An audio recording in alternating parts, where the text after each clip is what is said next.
अखिलेश यादव की ओर से कहा गया फ्लॉप नारा हो गया, हर जगह यही लगाते हैं, काम करने के लिए कुछ बचा है नहीं, तो आ गया बांग्लादेश को मुद्दा बनाने के लिए। आपकी सरकार है, बांग्लादेश में हिंदुओं के ऊपर अत्याचार हो रहा है, हत्या हो रही है, तो सरकार वहां पर इंटरवीन करे, सरकार पूछे वहां की सरकार से सवाल। इसको लेकर देश की सियासत को गरमाने की क्या जरूरत है प्रदीप भंडारी जी? देखिए चित्रा जी, हमारी सरकार पूरी तरीके से इस पे सवाल ही नहीं पूछ रही और साथ में पूरे के पूरे मैटर के बारे में कॉग्निजेंट भी है। प्रधानमंत्री नरेंद्र मोदी जी इकलौते वर्ल्ड लीडर है जिन्होंने बांग्लादेश के अंदर हिंदुओं पे हो रहे नरसंहार के ऊपर खुलकर बोला था और एमईए इस मामले के बारे में सचेत है और जो अप्रोप्रिएट स्टेप्स लेने वो बिहाइंड द डोर्स लिए जा रहे हैं। पर मैं आपसे पूछना चाहता हूं, बांग्लादेश में जो हिंदुओं से के साथ हो रहा है, क्यों हो रहा है? क्योंकि वहां हिंदू माइनॉरिटी के अंदर है। जहां जहां भी हिंदू माइनॉरिटी के अंदर हुआ वहां वहां हमेशा हिंदुओं को इस तरीके से प्रताड़ित किया जा रहा है। और यह सच्ची बात है कि जो लोग हिंदुओं को जाति में बांटने की बात करते हैं और मुसलमान समाज के अंदर जाति की बात नहीं करते, उनके नजरिए पे तो पूछा जाएगा। मैं आपसे पूछना चाहता हूं, क्या मुस्लिम समाज के अंदर जाति नहीं है? मुस्लिम समाज के अंदर भी जाति है, परंतु उस जाति के लोग बात नहीं करेंगे। वो इसीलिए इस जाति की बात नहीं करेंगे क्योंकि इनका मकसद है हिंदुओं को बांटना। अगर इनकी नीति साफ होती तो मुझे बताओ, मुसलमान में भी कहो पठान, रिजवी, शेख, सिद्दीकी खान, मिर्जा, कायस्थ है, इन जाति की बात करो, इनमें अपना पीडीए ढूंढो। इनमें अपना पीडीए नहीं ढूंढेंगे, सिर्फ हिंदुओं में ढूंढेंगे। आज ही एबीपी न्यूज ने खबर चलाई, इसी सोच के कारण अयोध्या में प्रभु श्री राम के मंदिर के स्थान पे नमाज पढ़ने की बात करते। तो अगर कल को मस्जिद के अंदर कोई हिंदू जो है प्रेयर करेगा तो ये तो सरतन से जुदा करेंगे।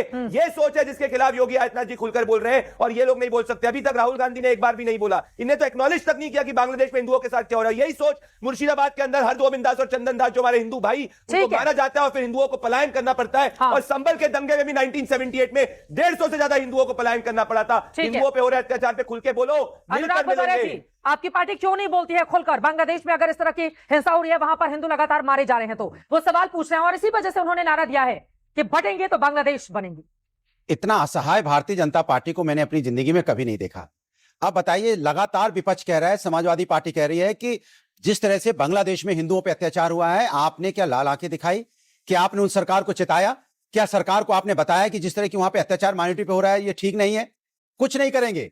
विपक्ष ने नहीं बोला, विपक्ष नहीं बोला, मैंने यहां भी विपक्ष, कमाल की बात है, जो जिसको विदेशी नीति भारतीय जनता पार्टी की सरकार है, उनको बांग्लादेश को सबक सिखाना चाहिए था, तो विपक्ष को सबक सिखा रहे हैं। फिर कह रहे हैं कि नहीं विपक्ष नहीं बोल रहा है। विपक्ष के मुद्दों पर पहले देश तो एकजुट हो जाए। पूरा देश एकजुट है, पूरा देश एकजुट है। एकजुट देश ने एक शब्दों में लगातार पूरा देश यही कह रहा है कि आप बांग्लादेश को लाल आंखें दिखाइए। जब यहाँ जिस तरह से आपने देखा जब पाकिस्तान ने अन्याय किया था, 26 बहनों का सिंदूर डाला था, पूरा विपक्ष एक साथ खड़ा था। आज भी विपक्ष एक सेकंड, आज विपक्ष एक साथ खड़ा है। और आप क्या कह रहे हैं? एक तरफ कह रहे हैं बटेंगे तो इसके मतलब पूरे विश्व में अगर हमारी अनेकता में एकता खत्म कर देंगे तो हम पूरे विश्व से कट जाएंगे। आप पूरे विश्व के सामने हमारा क्या नजरिया पेश करना चाहते हैं? हमारे देश की खासियत यही है, अनेकता में एकता। आप देश के अंदर तो राजनीति खूब करते हो। अरे जब हमारे हिंदू परेशान है बांग्लादेश में तो वहां चुप्पी साथ जाते हो। अरे आपको हम तो कहते हैं मुख्यमंत्री जी को, सरकार को बोलना चाहिए क्यों नहीं कार्रवाई की आपने? बड़ी आज हिंदुओं की चिंता आ रही है। अयोध्या में प्रभु श्री राम के मंदिर न जाने के बहाने ढूंढते हो। पार्लियामेंट से आपका खुद का सांसद जिहाद बोल सकता है, पर बांग्लादेश में जो हो रहा है हिंदुओं पर अत्याचार नहीं बोल सकता। बांग्लादेश अत्याचार हो रहा है और कैसे बोला जाता है बताओ भला? 200 किलोमीटर दूर चित्रा जी मैं कह रहा हूं अत्याचार हो रहा है, सरकार क्या कर रही है बताओ ना। पत्थरबाजों को पैक करता है, सरकार नहीं बोलेगा। आज हरा कुर्ता नहीं पहना है, हरी जैकेट पहनी है, ये मतलब नहीं कि सच बोल रहे हो। जब हरा कुर्ता पहन रहे हो तब भी झूठ बोल रहे हो और आज हरी जैकेट है तब भी झूठ बोल रहे हो। ये जिहाद की बात करते हैं अनुराग भाई। इतना डर गए अनुराग भाई, जिहाद की बात करते हैं बांग्लादेश से कि बांग्लादेश के खिलाफ बोलने को तैयार नहीं है। इतना डर बांग्लादेश से जिहाद की बात करें पार्लियामेंट में ना, जरा एक बार बोल दो हिंदुओं के साथ बांग्लादेश में हो रहा है। में आप और लाल आंखें दिखाई बांग्लादेश का सब रोना छोड़िए, मैं आपके साथ खड़ा हूं, आगे बढ़िए। और जब वोट बैंक दिखता है तब तो टोपी पहन के चले जाते हो, तब तो जाके धन की बात करते हो, परंतु जब हिंदू आता है तो पीडीए ढूंढते हो। वाह भैया, वाह वाह वाह, अनुराग भदौरिया, वाह भदौरिया जी, वाह। इस फोटो से चिढ़ मचती है ना जब पूरा हिंदू प्रयागराज में महाकुंभ में जाता है, न जाति देखी जाती है। आप सब जाके कहते हो यहाँ पे नहीं बांग्लादेश में अन्याय हो रहा है तो हम आवाज उठा रहे हैं, अन्याय हो रहा है कार्रवाई कीजिए। अगर जिस तरह से वहां नमाज पढ़ने को गया तो पता लगाइए वोट बैंक नहीं क्यों गया, कैसे जाने दिया, इसमें भी आप पता लगाइए। चाहिए देश के सामने खाली आपका रविदास मल्होत्रा। ठीक है, एक एक करके अपनी बात रखेंगे, सब लोग बोलेंगे, समझ में नहीं आएगा, एक एक करके अपनी बात रखेंगे। ठीक है, कार्रवाई कीजिए। ठीक है। हम लोग जो है हिंदुओं पे अन्याय हो रहा है, आप लोग हम लोग छोड़िए। पहले एक बांग्लादेश पर, तब तो विदेश के जमीन पर जो हो रहा है हम उसको लेकर आवाज उठा पाएंगे।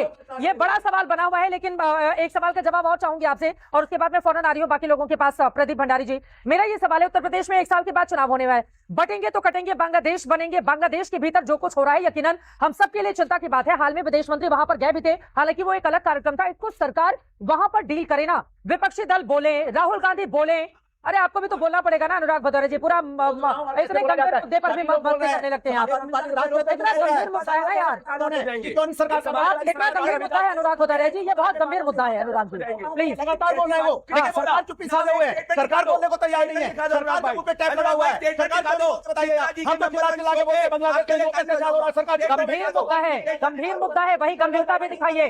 सरकार दिखा दो, विपक्ष बोल रहा है, विपक्ष बांग्लादेश में इसलिए हिंदू माइनॉरिटी है, ये हिंदू माइनॉरिटी है। जब वही हाल मुर्शिदाबाद में हुआ, पहले जब बाबरी की नींव यहाँ पूरे हिंदुस्तान के खिलाफ भी बोलते, अयोध्या में प्रभु श्री राम के मंदिर के खिलाफ बोलते हो, ये सच्चाई है। बोलो शोभे, जय श्री राम, नहीं बोल पाओगे, चिल्लाइए, नहीं बोल पाओगे। पूरा देश में देखिए आपका असली चेहरा, आप हिंदुओं के साथ हैं, ना हिंदुस्तान के साथ है, ना हिंदुओं के साथ है, ना हिंदुस्तान के साथ है। आपके लिए अयोध्या में श्री राम की नवरात्रि पर सत्ता का फार्मूला है, गलत किया, धर्म की सत्ता का फार्मूला है, बस हमारे लिए, आपके लिए ना आपको आस्था का विषय है, ना आपके लिए सब राजनीतिक विषय है, आपको सत्ता का फार्मूला बनता है आपके लिए।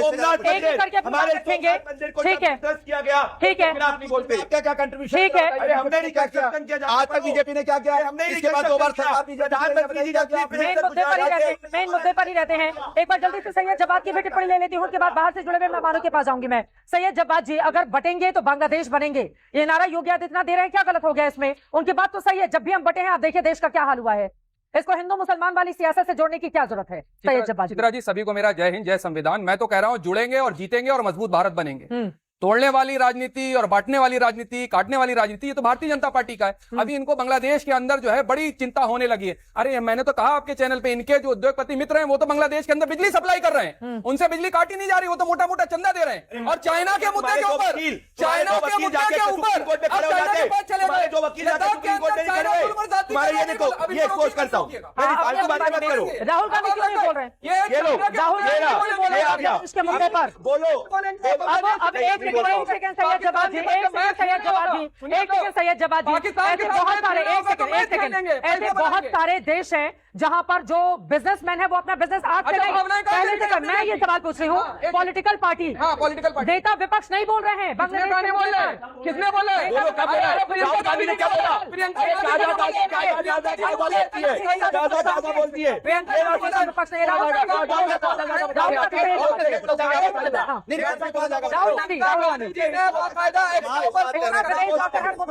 क्यों नहीं बोल रहे हैं? फलाना नहीं बोल रहा है, सुनिए फलाना नहीं बोल रहा है, के ऊपर इनसे नहीं बोला जा रहा है। चाइना के मुद्दे पे गलवान घाटी के अंदर जो हुआ उससे नहीं बोला जा रहा है। बांग्लादेश के चाइना ने हिंदुस्तान की भूमि ली, चीन के एजेंट हो, चीन के एजेंट। ये देखो सुप्रीम कोर्ट से जिस इंडस्ट्रियलिस्ट के खिलाफ बोलते हो, उसी इंडस्ट्रियलिस्ट के लिए खड़े होते हो। कौन सी खुफिया मीटिंग? जरा बताओ, ये जो पाकिस्तान ने अभी जो मस्जिद के पास चाइना के साथ जाकर के अलायंस करने पत्थरबाजों के खिलाफ बोलो, जिहादियों के खिलाफ बोलो, नहीं बोलोगे, नहीं बोलोगे। कंपनियों के साथ बैन लगाने गलवान घाटी में हमारे जवान शहीद हुए। चीन का दिल है, चीन का दिल, चीन का दिल है। हाँ, चाइना पिताजी कमाल है,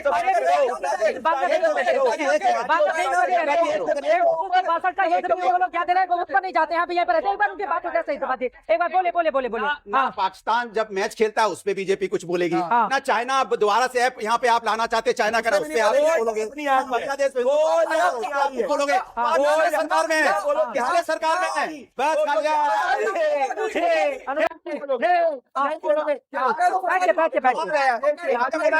सबक सिखा पाएगी। भारत की अखिलेश वैष्णो देवी मेडिकल कॉलेज में वैष्णो देवी मेडिकल पार्लियामेंट में मेरी बात सुनिए, ये देखो बांग्लादेश क्या हुआ, नहीं बोलो,